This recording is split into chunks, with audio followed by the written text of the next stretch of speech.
Alors, on commence avec la correction de la dictée. Comme à chaque fois, on débute avec l'accord sujet-verbe. En 1515, il est invité en France par François Ier. Qui est-ce qui est invité en France par François Ier? Le sujet de cette première phrase, c'est « il », le pronom personnel à la troisième personne du singulier. Donc, le groupe sujet, c'était bien et bien souligné. « Il est invité », c'est un verbe qui est conjugué au passé composé avec l'auxiliaire « être ». Feu rouge, attention à l'accord du participe passé.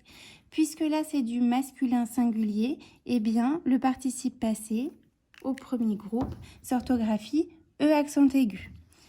Il vient s'y installer, deuxième phrase, c'est du présent. Le sujet, troisième personne du singulier, vient, le verbe venir du troisième groupe, se termine bien par la lettre T.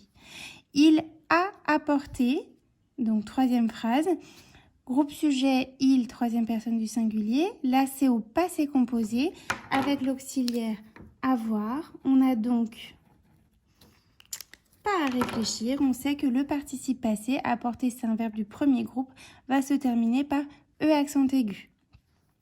Il y a parmi elles, c'est le verbe avoir à la troisième personne du singulier.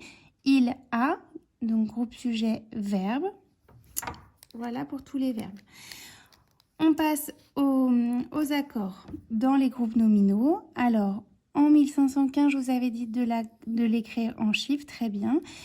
En France, nom propre, n'oubliez pas la majuscule.